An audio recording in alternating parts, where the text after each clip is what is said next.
De acordo com as histórias bíblicas, o Apocalipse de João ou o Livro de Revelações, se pudesse enxergar além deste mundo o que realmente está acontecendo no reino celestial, então você poderia enxergar que existem forças atuantes e que o que estamos vendo na Terra é apenas a manifestação física de uma batalha sobrenatural que está em andamento.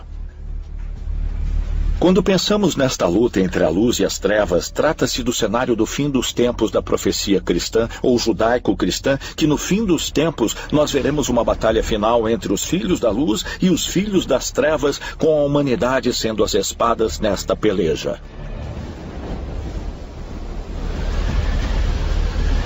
A profecia bíblica é clara.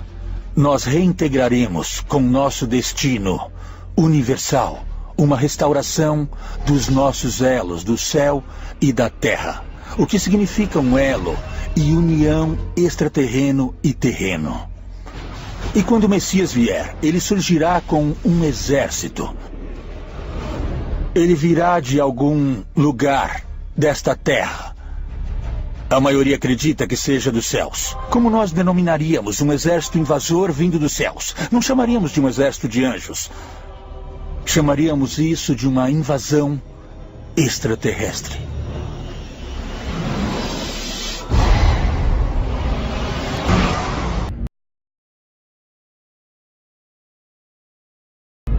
Acho que existe uma situação preocupante que devemos analisar rapidamente, que é se uma ou duas dessas espécies talvez cobisse o nosso território e, como resultado, talvez queiram reduzir a população humana.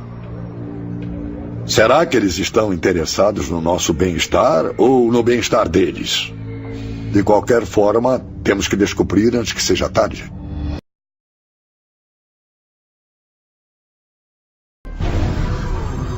Será que há mesmo inúmeras raças extraterrestres visitando a Terra? Se sim, fazem eles parte de uma confederação unificada? E pessoas de dentro do governo como Paul Hellyer alegam que essas diferentes espécies alienígenas têm objetivos conflitantes. Objetivos que nem sempre são favoráveis para os humanos. Pessoas lá dentro já disseram isso na minha cara. Que já temos relações diplomáticas com várias espécies e culturas extraterrestres. Eu sei, por exemplo, que eles têm 2 ou 3 espécies greys. Sabemos que há os louva-a-Deus e os répteis de vários tipos. Esses são os tipos principais que discutimos, porque são os que nossa mente consegue compreender. Fui informado de muitas coisas, e algumas delas são muito assustadoras e perturbadoras. OVNIs são reais. O governo dos Estados Unidos tem mantido contato com eles. Em setembro de 2005, Hellyer chegou às manchetes anunciando publicamente que OVNIs existem de verdade. Mais tarde, ele declarou que não apenas uma raça alienígena visita a Terra, mas várias. Uma alegação apoiada pelo astronauta Edgar Mitchell, a 6ª pessoa a pisar na Lua. Quando o astronauta da Apollo, Ed Mitchell, veio para Toronto depois que falei publicamente, nós o convidamos para jantar. Ele me perguntou quantas espécies você acha que existem. E eu falei entre 2 e 12. Ele falou, sim, eu também acho. O que tem acontecido nos últimos anos é que o número continua crescendo. Será que a nossa dependência crescente de computadores, celulares, tablets e qualquer outra coisa ligada à internet, dando aos vigilantes mais do que nunca acesso a nós? Agora estamos vivendo em uma época na qual todo mundo está literalmente carregando uma câmera e um microfone na mão ou no bolso, que podem ser ativados remotamente pela NSA ou por várias agências de inteligência ou até mesmo por hackers. As webcams em todos os laptops e os microfones podem ser facilmente ativados remotamente. Parece mesmo que por causa da tecnologia e observam cada pequeno detalhe do que se passa. E eles querem ver o nosso planeta. Cultivar certas civilizações que são voltadas para a tecnologia. Mas há quem acredite que a sociedade altamente conectada na qual vivemos agora fornece até mesmo mais implicações chocantes. Dizem que os extraterrestres, na verdade, podem estar ligados a líderes mundiais, monitorando todos e cada um de nós, em um esforço para buscar os vigilantes que ficaram escondidos entre nós por milhares de anos.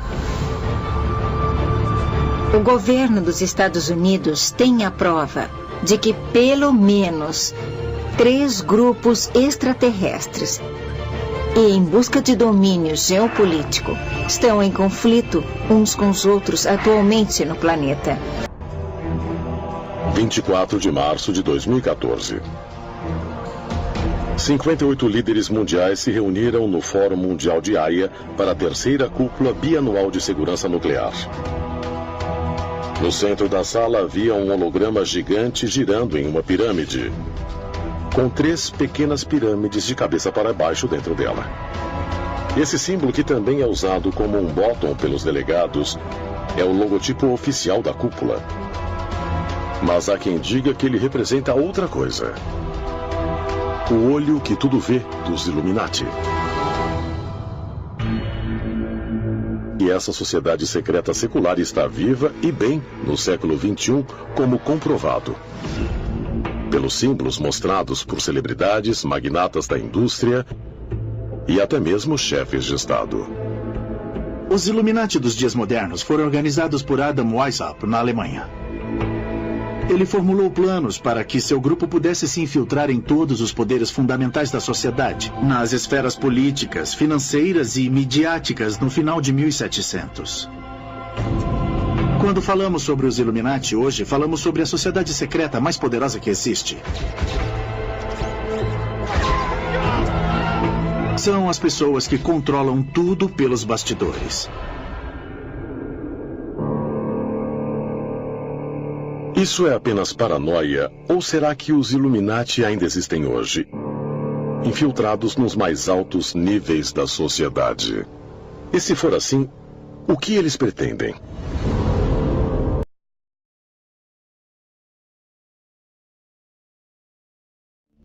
Dizem que há seres que manipulam segmentos da humanidade para poderem impor suas próprias vontades. E, portanto, são eles que influenciam nações para irem à guerra e para lutar por seus propósitos e suas determinações. Existe uma agenda para a humanidade, há um plano. E em cada geração, não importa o poder que está por trás desse plano, envia para a Terra certas almas especiais, que são por natureza mais inclinadas e capazes de receber um conhecimento superior.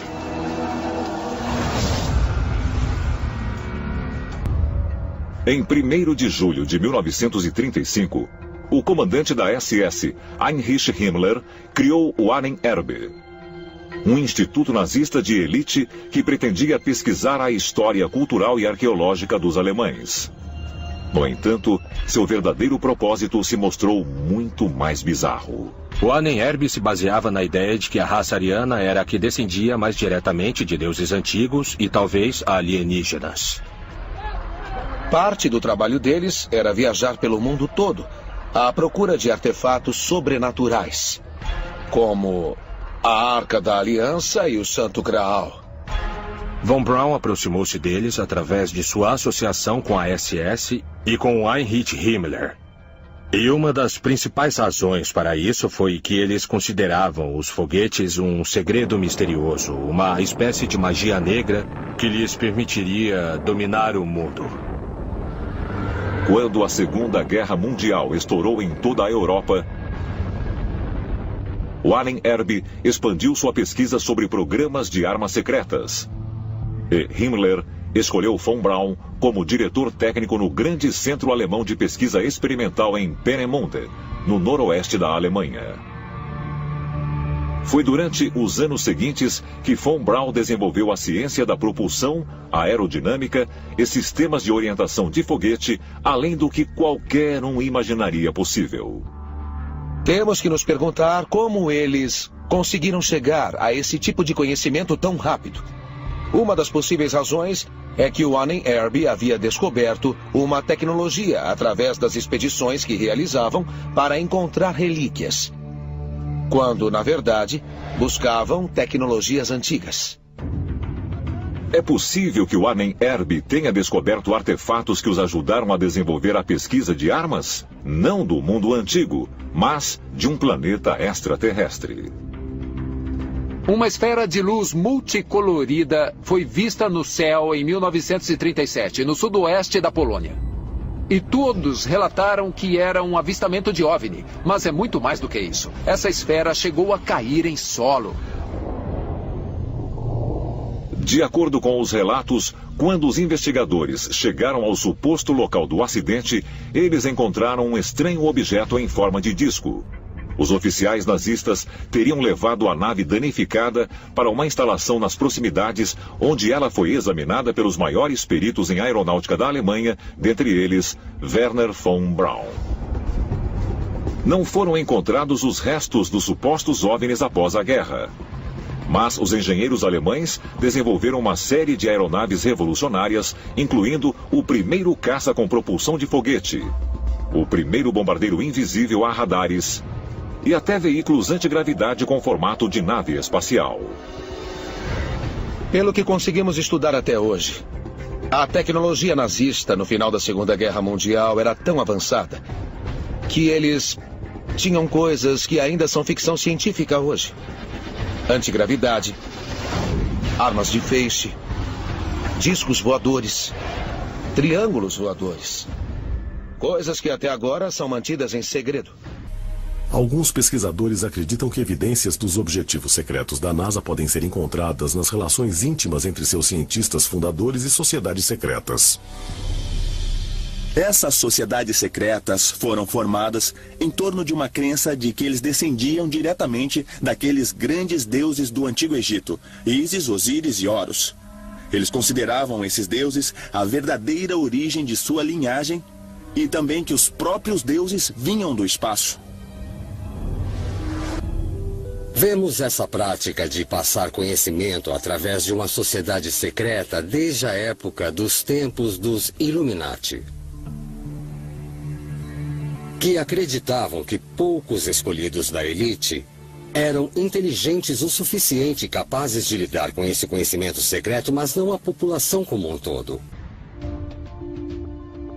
Em junho de 1945, oficiais do exército americano que detinham cientistas alemães relataram que os nazistas estavam 25 anos à frente dos Estados Unidos na construção de foguetes. Temos que nos perguntar de onde veio esse conhecimento. E também se von Braun, que era o cabeça da tecnologia nazista de foguetes, se ele também obtinha informações de outras fontes. Talvez extraterrestres, que o ajudaram a avançar tão depressa na tecnologia astronáutica. Após o suicídio de Adolf Hitler e a rendição alemã, Werner von Braun e centenas de outros engenheiros de astronáutica alemães entregaram-se à unidade de contra-espionagem do exército americano. Mas era um movimento que von Braun havia planejado meses antes. Von Braun e seus colegas tomaram a decisão de se renderem aos americanos porque acharam que teriam acesso a uma tecnologia superior e teriam uma oportunidade melhor de realizar o sonho dele de ir para a Lua e para Marte e explorar o que houvesse lá. Embora ele fosse um membro conhecido da SS, von Braun chegou ao cargo de chefe do programa alemão de foguetes V2 e convenceu as autoridades americanas a levá-lo para os Estados Unidos, junto com cerca de 100 membros de sua equipe, escolhidos a dedo. No final, cerca de 1.500 cientistas e técnicos alemães seguiriam von Braun até os Estados Unidos, através de um programa ultra-secreto chamado Operação Paperclip. A Operação Paperclip foi uma operação secreta privada de ordem executiva para levar aos Estados Unidos mais cientistas nazistas, sobretudo cientistas e engenheiros de astronáutica, para ajudarem a desenvolver o programa espacial americano. A Operação Paperclip foi mantida em segredo por décadas. Então nos perguntamos se esse conhecimento especial era um conhecimento extraterrestre que os cientistas nazistas tinham e que nós precisávamos tanto para o nosso próprio programa espacial. De acordo com os registros oficiais, a tarefa de Von Braun era ensinar os americanos a reconstruir e lançar foguetes V2 capturados e trazidos da Alemanha. Mas outros acreditam que Von Braun tinha um trabalho ultra secreto. O ex-tenente-coronel do Exército Philip Corso afirma em seu livro The Day After Roswell que a instalação também abrigava outros projetos secretos, incluindo o estudo de naves extraterrestres. O tenente-coronel Philip Corso serviu no Exército americano durante muitos anos. E ele alegou que havia trabalhado em tecnologia alienígena recuperada, incluindo o veículo que caiu e foi recuperado em Roswell, no Novo México, em 1947. Há uma teoria de que a tecnologia alienígena de Roswell, e talvez de outras quedas também, tenha sido levada para o campo de testes de White Sands, onde Wernher von Braun trabalhava. E todas as pesquisas desenvolvidas em White Sands, na verdade, eram, pelo menos em parte, tecnologia alienígena. Corso afirmou que esses esforços de engenharia reversa resultaram nos atuais chips de circuito integrado, fibras ópticas e lasers. A súbita explosão de tecnologia pós-Segunda Guerra Mundial é inexplicável para muitos. É por isso que apontam Wernher von Braun e os nazistas como a fonte dessa tecnologia. Curiosamente, em 30 de junho de 1972, apenas 5 meses antes da missão Apollo 17, Wernher von Braun se aposentou da NASA, frustrado com a direção que o programa Apollo seguia. No entanto, ele continuou seus esforços para voltar ao espaço e recorreu a amigos ricos e poderosos para conseguir ajuda. Mas o que ele disse a eles? É possível que exista um programa espacial secreto? Enquanto isso, a privatização da exploração espacial criara uma indústria de 300 bilhões de dólares que em breve poderia ultrapassar os avanços da NASA. E alguns teóricos dos antigos astronautas acreditam que essa indústria espacial privada foi ideia de Wernher von Braun. Wernher von Braun foi ouvido por 7 presidentes americanos, os maiores cientistas do mundo e muitos dos líderes industriais do mundo.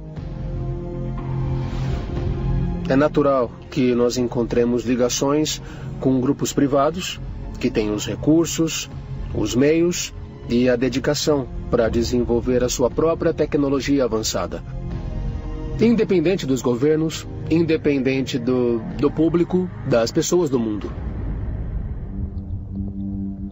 Após se aposentar da NASA em 1972, Wernher von Braun foi convidado para reuniões do Bohemian Club, um grupo secreto de homens influentes, famosos por seus retiros rústicos. Mas por quê? O que acontecia lá? Há rumores de que alguns membros do Bohemian Club também pertenciam a grupos privados chamados civilizações separatistas, que desenvolveram tecnologias avançadas independentes dos governos mundiais. Fontes já me disseram, nós trabalhamos no programa espacial e temos uma civilização separatista, que é extremamente avançada. Já temos relações diplomáticas com uma variedade de espécies e culturas extraterrestres. É possível que von Braun soubesse da existência de extraterrestres?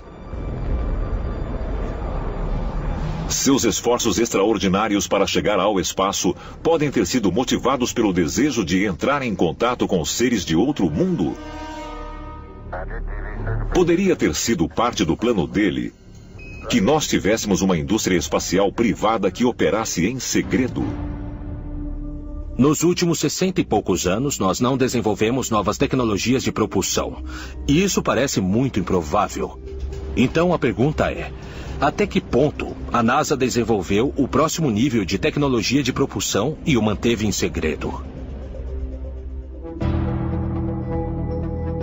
Em 16 de junho de 1977, após uma batalha de 4 anos contra o câncer, Wernher von Braun morreu aos 65 anos. Sua lápide não tem um epitáfio, apenas uma referência ao Salmo 19, versículo 1. Uma passagem bíblica que diz: "Os céus declaram a glória de Deus. O firmamento anuncia a obra de suas mãos." As previsões ousadas de Wernher von Braun de que iríamos mandar o homem para a Lua, explorar Marte e construir uma estação espacial, tudo isso se realizou. Mas esse incrível visionário estaria nos preparando para algo ainda maior? Então a pergunta é, a NASA foi a lugares diferentes como a Lua e Marte e encontrou coisas que todos nós gostaríamos de saber, mas que foram escondidas de nós? E se, na verdade, já ocupamos a Lua e tudo é confidencial? E se houver uma infraestrutura secreta com uma enorme colonização da Lua, de Marte e de outras luas do nosso sistema solar? Espero que esteja se aproximando o momento de sabermos a verdade, quando os muros do sigilo finalmente vão cair e vão nos dizer a verdade. Aleister Crowley foi considerado o ocultista mais infame do mundo. Ele dizia que estudara as doutrinas secretas dos egípcios antigos. Aleister Crowley foi um ocultista britânico considerado o homem vivo mais perverso. Ele foi importante para a história humana porque dizem que foi ele quem deu a Winston Churchill o famoso sinal V de vitória, e o que nós pensamos que significa. Mas no mundo de Crowley, é um símbolo antigo que foi dado a Churchill para ajudar a derrotar o nazismo e para neutralizar o poder da suástica. Vemos essa prática de passar conhecimento através de uma sociedade secreta desde a época dos tempos dos Illuminati, que acreditavam que poucos escolhidos da elite eram inteligentes o suficiente capazes de lidar com esse conhecimento secreto, mas não a população como um todo. Então permanece a questão, esse conhecimento foi passado através das sociedades secretas durante gerações? E isso pode relacionar as sociedades secretas que conhecemos nos tempos modernos àquelas dos tempos dos faraós? É possível que tanto as forças aliadas quanto a SS nazista estavam tentando receber ajuda de fontes sobrenaturais? Se a resposta for afirmativa, a Segunda Guerra Mundial foi uma batalha entre forças extraterrenas da luz e das trevas. Talvez mais provas possam ser encontradas ao examinar melhor os rituais mágicos de Aleister Crowley. E em 1918, o infame ocultista Aleister Crowley declarou ter contato com uma entidade maligna que ele, na verdade, era capaz de descrever à face. Aleister Crowley realizou alguns rituais nos quais ele entrou em contato com um ser chamado Lam. Ele acreditava que isso era um ser, como ele costumava chamar, interdimensional, mas ele nunca escreveu nada sobre Lam. O que é curioso, porque ele escreveu bastante sobre alguns de seus outros rituais. Pode ser que isso o amedrontou e ele não quis encorajar outras pessoas a fazer o mesmo. O que ele estava enxergando? De onde essa criatura veio? Quem sabe, mas não parece ser humano. Parece ser mais um extraterrestre. Lam se parece muito com um alienígena Grey. E, de certo modo, ele parece um dos atonistas, como Akhenaton, ou seus filhos, que têm cabeça grande e estendida. Então você tem que se perguntar, este Lam é, na verdade, algum alienígena Grey que apareceu ao Crowley? E esses alienígenas Grey apareceram no decorrer da história? É possível que, através de suas práticas rituais, Aleister Crowley tenha feito contato com uma entidade extraterrestre chamada Lam. Alguns teóricos dos antigos astronautas dizem que sim, e afirmam que mais provas podem ser encontradas ao analisar os rituais mágicos que coincidem com o começo da Era dos OVNIs. Em uma mansão na Milha dos Milionários, o cientista e fundador do laboratório de propulsão a jato Jack Parsons e o fundador da cientologia, L. Ron Hubbard, resolveram praticar os rituais mágicos de Aleister Crowley.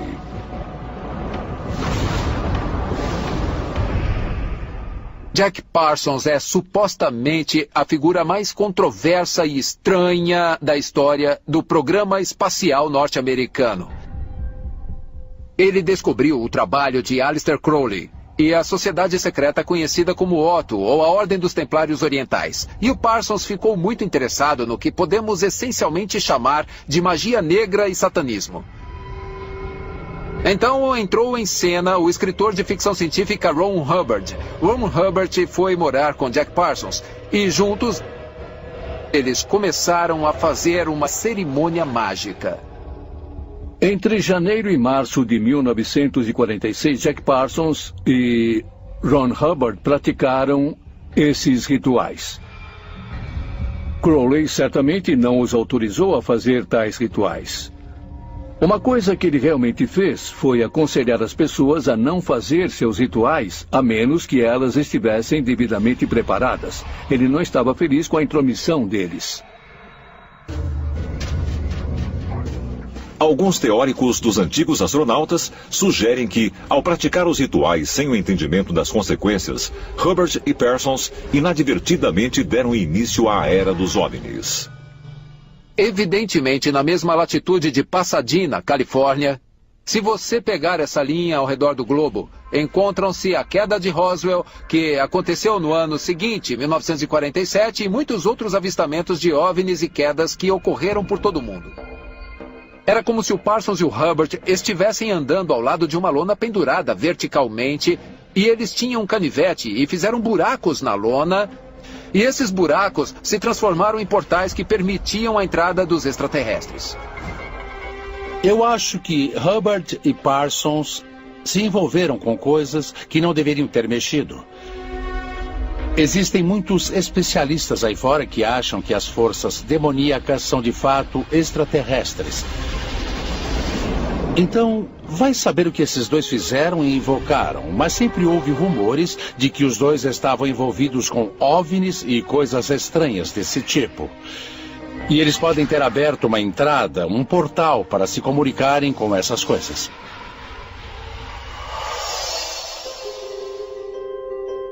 É possível que o fenômeno OVNI moderno esteja associado a rituais que eram realizados para invocar seres sobrenaturais? Isso poderia ser evidência de que forças das trevas são realmente de uma natureza extraterrena, como alguns teóricos dos antigos astronautas sugerem? É possível que, neste momento na Terra, nós estejamos vendo, na realidade, uma batalha entre extraterrestres negativos e positivos que estão trabalhando nos bastidores numa batalha pelo controle sobre o futuro da humanidade. Não se pode ter as forças da luz sem as forças das trevas. E todos os indivíduos têm que fazer escolhas. Se eles vão usar o lado da força das trevas ou o lado da força da luz. Você tem o poder do bem e o poder do mal. Eles estão procurando recrutas para ajudar os dois lados na guerra pela conquista do outro. Então talvez os poderes tenham tempos de domínio e também tenham tempos de submissão. Então ficamos a pensar, quem é que vai vencer? É possível que o curso da humanidade esteja sendo guiado desde o início por uma agenda alienígena. Seres extraterrestres monitoraram nosso progresso por milhares de anos, às vezes nos ajudando a avançar e em outras vezes nos mantendo atrasados.